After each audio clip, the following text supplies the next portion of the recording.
ناظرین، انڈیا اور پاکستان کے میچ کا جو رزلٹ ہے وہ تو آپ کے سامنے ہے. اب بجائے اس کے کہ ہماری نظر پاکستان کی جو کرکٹ ٹیم ہے اس کی پرفارمنس پہ ہوتی اور کوئی کھلاڑیوں کا احتساب ہوتا، کوئی سلیکٹر کا احتساب ہوتا، اس میچ کے بعد ایک طوفان کھڑا کر دیا گیا کہ جی ہینڈ شیک نہیں ہوا اور میچ ریفری نے اس پہ کوئی ایکشن نہیں لیا، اور ہمارے جو انٹرنیشنل ڈائریکٹر ہیں انہوں نے وقتی فوراً اس پہ کوئی رپورٹ نہیں کی. اور اس سارے شور و غل میں پاکستانی کرکٹ ٹیم کی جو پرفارمنس ہے اس کے اوپر اب کوئی سوال نہیں اٹھا رہا.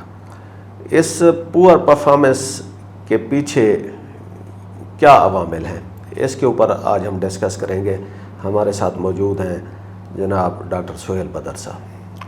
جی، میں آپ کی اس بات سے ایگری کرتا ہوں کہ ہینڈ شیک کو جواز بنا کے تو یہ ایک ایسی ڈائیورژن ہے کہ جو کرکٹ ٹیم کی پرفارمنس کے بارے میں کوئی بات نہیں کر رہا، اور ہینڈ شیک کے بارے میں ایک طوفان اٹھا ہوا ہے. ہینڈ شیک ہوتا یا نہ ہوتا، میچ کا تو رزلٹ یہی ہونا تھا جو آیا ہے. انڈیا کی ٹیم پاکستان سے مضبوط ہے، پاکستان کی ٹیم جو ہے وہ سیٹلڈ نہیں ہے، اور پاکستان کے کرکٹ بورڈ کے حالات ٹھیک نہیں ہیں. ان کی کوئی ڈائریکشن نہیں ہے، ان کی کوئی پلاننگ نہیں ہے، ان کے ذہن میں کچھ بھی نہیں ہے، بلینک، بالکل ایبسلیوٹلی زیرو، جس طرح ایک ہوتا ہے بلینک پیپر. تو وہ ہینڈ شیک سوریا کمار یادو کر بھی لیتا تو رزلٹ تو یہی ہونا تھا. لیکن وہ ہینڈ شیک کرتا تو پھر سارا جو تنقید کا طوفان ہے وہ بورڈ کی طرف چل پڑتا، یا سلیکٹرز پہ یا کھلاڑیوں پہ. اب تو ہم اس وقت جناب نیشنلزم اور پیٹریٹزم اور کرکٹ ویلیوز اور سپورٹس مین شپ کیا کیا ہمارے ہاتھ آ گیا ہے. دیکھیں، یہ ہینڈ شیک کا نا، ویسے تو اسپورٹس کی تاریخ جو ہے پرانی، اس میں کوئی اتنا زیادہ اس کا مطلب کو بہت واقعات نہیں ہیں، موٹے موٹے چند واقعات ہیں. جیسے مثال کے طور پہ ساؤتھ افریقہ کی ٹیم پہ بین لگا اپارتھائڈ کی وجہ سے. وہ ایک پولیٹیکل مسئلہ تھا نا اپارتھائڈ. ساؤتھ افریقہ نے کوئی 70-80 سال کرکٹ کھیلی صرف وائٹس کے ساتھ. وہاں پہ سفید نسل پرست حکومت تھی، تو وہ صرف سفید کے ساتھ کھیلتے تھے. تو 1880 میں جب سے انہوں نے ٹیسٹ کھیلنا شروع کیا تو 1970 تک یہ تقریباً 80-90 سال بنتے انہوں نے ویسٹ انڈیز، پاکستان، انڈیا سے میچز نہیں کھیلے جو نسل پرستی کے دور میں. تو اس کے بعد جب ساؤتھ افریقہ میں وہ نسل پرستی کا دور ختم ہوا، اور وہاں پہ نیلسن منڈیلا کے بعد پھر اس کے بعد یہ ہوا کہ ساؤتھ افریقہ کی ٹیم باقی ملکوں سے، India, Pakistan, West Indies, Sri Lanka سے کھیلنا شروع ہوئی. تو دیکھا جائے بنیادی طور پہ تو یہ پولیٹکس ہی تھی کہ نسل پرستی کے دور میں وہ وائٹس کے ساتھ نہیں کھیلتے تھے. اور پھر اسی پہ وہ 1970 میں جو ایک بہت بڑی کنٹروورسی کھڑی ہوئی تھی، وہ یہی ہوا تھا کہ انگلینڈ کی جو ٹیم کا دورہ تھا ساؤتھ افریقہ کا 1970 میں، 1970 میں، تو انگلینڈ کی ٹیم میں ایک کلرڈ پلیئر تھا، بیسل ڈی اولیورا جو تھا.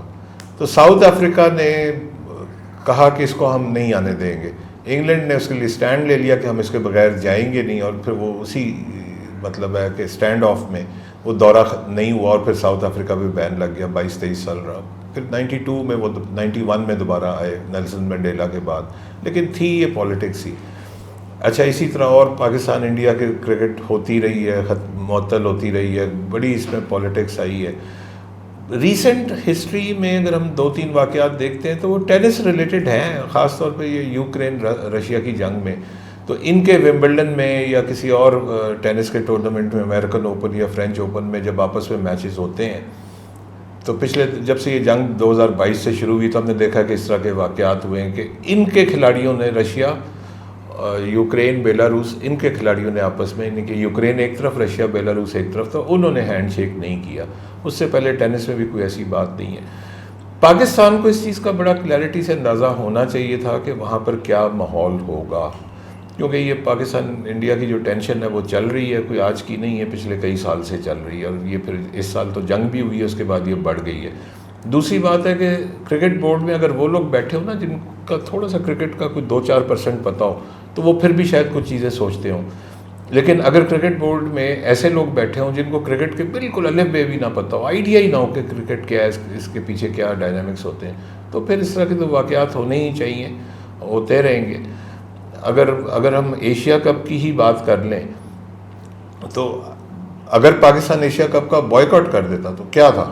اگر ساری صورتحال سے.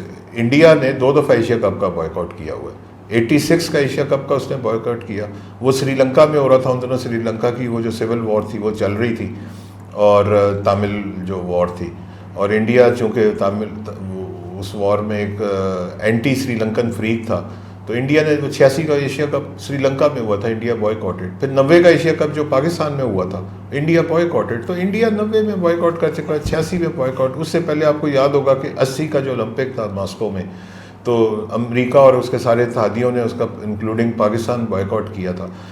ابھی اگر میں جو بات کی نا کہ تھوڑا سا کرکٹ کو اگر کوئی واقفیت رکھنے والے کرکٹ بورڈ میں ہوں, تو کم از کم ایک چیز کو وہ ضرور اینٹیسپیٹ کر لیتے کہ انڈیا کی ٹیم کا جو مینیجر اینڈ کوچ یا جو بھی سب ٹیم ہے وہ گوتم گمبھیر کے ہاتھ میں ہے, اور وہ گوتم گمبھیر کا ان کو پتہ ہونا چاہیے تھا کہ وہ کس طرح کا بندہ ہے, اور پچھلے کئی سالوں سے وہ کیا کہہ رہا ہے, وہ سینٹ میں بھی رہا ہے, سینٹ میں وہ کیا بولتا رہا ہے, ویسے کیا بیانات دیتا رہا. اور آئی ایم ڈیڈ شیور کہ یہ کنٹروورسی جو ہے, سوریا کمار یادو جو ان کا کپتان ہے تو بچہ ہے بیچارہ, اس کو تو پتہ ہی کچھ نہیں ہے.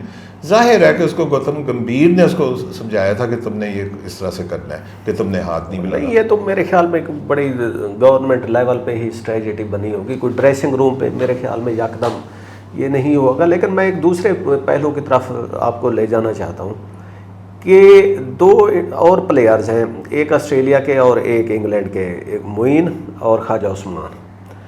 ان کے اوپر آئی سی سی نے فائن کیا کہ انہوں نے کوئی اس طرح کا کوئی ٹوکن یا کوئی سٹیٹمنٹ دی جیسے وہ فلسطین کے حق میں ان کی وہ یا سولیڈیریٹی انہوں نے شو کی, کہ اس کا یہ تھا کہ جی کرکٹ اینڈ پالیٹکس اپارٹ. ٹھیک ہے, یہاں پہ کل ہم نے دیکھا جب میچ ختم ہوا تو جو انڈین ٹیم تھی ان کے کیپٹن وہ کہہ رہے ہیں کہ جی ہم اپنی اس وکٹری کو پہلگام کے مارٹرز کے نام کرتے ہیں. تو یہ بھی ایک طرح کی پالیٹکس ہے. ڈیفینیٹلی, بالکل 100%. تو پی سی بی کو میرے خیال میں یہ معاملہ زیادہ وہ زور سے اٹھانا چاہیے تھا, بجائے اس کے کہ وہ ہینڈ شیک کے چکر میں. ہاں نہیں, ہینڈ شیک جو ہے نا وہ دیکھا جائے تو کافی حد تک اتنا بڑا ایشو ہے نہیں, کہ اس کو اس وقت تو صرف ٹیم کی بری پرفارمنس پہ پردہ ڈالنے کے لیے استعمال ہو رہا ہے, وہ اس کے اوپر مطلب کپڑا ڈھک دیا انہوں نے ہینڈ شیک کا. لیکن ویسے حکومت پاکستان کے لیول کے اوپر بھی یہ جو کرکٹ ہے یا اسپورٹس ہیں, یہ آئی پی سی منسٹری ہے, انٹر پروونشل کوآرڈینیشن. رانا ثناء اللہ صاحب کو کوئی فیصلہ کرنا چاہیے تھا کہ پاکستان جائے گا یا نہیں جائے گا, اگر جائے گا تو کیا اس کا برتاؤ ہوگا یا کس سچویشن میں کیا کرے گا. تو میرا خیال ہے کہ یہ بیسکلی رانا ثناء اللہ صاحب کا یہ سبجیکٹ ہے, اور ان کو پرو ایکٹیو ہونا چاہیے تھا. اب وہ وہ تو ری ایکٹیو بھی نہیں ہے. مجھے نہیں پتا کہ اس سارے کنٹروورسی میں رانا صاحب کدھر ہے, آئی ڈونٹ نو. نہیں, رانا صاحب کا اتنا رول تو ادھر چلو ڈومیسٹک لیول پہ ہے, آگے ہم آتے ہیں انٹرنیشنل اپنی کرکٹ ٹیم کی پرفارمنس پہ. تو یہ ٹیم کا زیادہ مسئلہ ہے یا بورڈ کا زیادہ مسئلہ ہے کہ ہم انڈیا سے میچ جیتنا ایک بہت ہمارا ماضی کا خواب بن چکا ہے؟ دیکھیں, ٹیم کا مسئلہ اور ہے, بورڈ کا مسئلہ اور ہے. ٹیم کا مسئلہ تو یہ ہے کہ بیچاری ایک کمزور سی ٹیم ہے, ننھی سی جان ہے, وہ کوئی زیادہ ٹف میچ کھیل ہی نہیں سکتی, ٹیم ہے ہی کمزور. تو وہ انڈیا پاکستان کا میچ انتہائی کارڈیل انوائرمنٹ میں بھی ہو نا, جس میں وہ 10 دفعہ آ کے ہینڈ شیک کریں, تو نتیجہ تو میچ کا یہی نکلنا تھا. ٹھیک ہے, تو ٹیم کا تو میں اس لحاظ سے قصوروار نہیں سمجھتا کہ جتنی بیچاروں کی قابلیت ہے, صلاحیت ہے کرکٹ کھیلنے کی, پاکستان کی T20 ٹیم میں مطلب ہے کہ ایک ویک ٹیم ہے نا. ویک ٹیم میں اس لیے کہتے ہیں اس میں پاور ہٹرز نہیں ہے. تو آج کل تو T20 ٹیم پاور ہٹرز کے بغیر بن ہی نہیں سکتی, پرفارم کر ہی نہیں سکتی.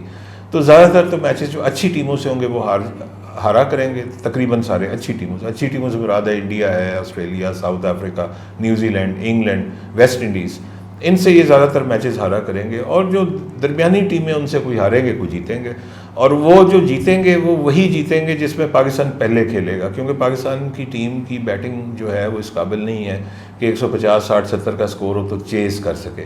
تو جو پہلے کھیل کے 150, 60 کر لیا کریں گے وہ جیت جایا کریں گے. یہ تو ہو گئی ٹیم کمزور ہے, اس کی لمیٹیشنز ہیں. ہاں, بورڈ کے مسئلہ ہے, کیونکہ بورڈ کے پاس نہ کوئی ڈائریکشن ہے, نہ کوئی ویژن ہے, نہ محسن نقوی صاحب کو پتہ ہے. دیکھیں, پچھلے 10-20 سال میں انڈین بورڈ کو کنفرنٹ کرنے کی پاکستان کی صرف ایک مثال ہے. وہ 2011-2012 میں جس وقت 3 بگ کا سلسلہ شروع ہوا, اور 3 ملکوں نے مل کے ایک اپنی لابی بنا لی اور ساری چیزیں اپنی فیور میں کرنا شروع کر دی. اس وقت پاکستان کرکٹ بورڈ نے سٹینڈ لیا تھا اور پاکستان کرکٹ بورڈ کے چیئرمین نے سٹینڈ لیا تھا. چودھری ذکا اشرف اس وقت کرکٹ بورڈ کے چیئرمین تھے. اور 2000 میں سمجھتا ہوں کہ میں 50 سال سے اگر کرکٹ دیکھ رہا ہوں تو اس میں ایک ہی سال ایسا گزرا ہے 2012-13 جس میں پاکستان کرکٹ بورڈ نے سٹینڈ لیا ہے اور مضبوطی سے سٹینڈ لیا اور چودھری ذکا اشرف نے لیا. لیکن وہ انفارچونیٹلی نیکسٹ ایئر جب نون لیگ کی گورنمنٹ آئی تو میاں نواز شریف نے ان کو ہٹا کے بڑے بھونڈے طریقے سے وہ نجم سیٹھی صاحب کو لے آئے. اگر وہ ذکا اشرف صاحب رہتے تو وہ شاید کچھ اور ہوتا. لیکن اسی میں ہم دیکھتے ہیں کہ ان کو ایک اور دفعہ موقع ملا سے 2 سال پہلے جب پی ڈی ایم کی گورنمنٹ تھی, اس سیکنڈ ان کو اپورچونیٹی ملی. تو انہوں کے سارے فیصلے وہ اتنے ہی برے تھے اور اتنے ہی بزدلانہ تھے جتنے کہ پہلے دور کے فیصلے اچھے تھے اور بہادرانہ تھے, تو دوسرے دور کے پی ڈی ایم والے دور کے فیصلے برے تھے اور بزدلانہ تھے. Same person to opposite poles. تو وہ ان کے تھوڑا شاید سچویشن کمپرومائز ہو جاتی ہے حکومتی سیٹ اپ کی وجہ سے. پہلے جب سیٹ اپ پہلی ٹرم میں وہ جب آئے تھے تو اس وقت پیپلز پارٹی کی حکومت تھی اور فل فلیج سینٹر میں بھی تھی, 2 صوبوں میں بھی تھی, ان کو کوئی پاور شیئرنگ اور یہ مسائل نہیں تھے. اور دوسری دفعہ شاید جب میرے خیال میں وہ شہباز شریف تھوڑا سا کمپرومائز اس میں تھا. تو ڈاکٹر صاحب اب پاکستانی ٹیم کو وہی بس وہ بائیکاٹ کر کے واپس آ جانا چاہیے.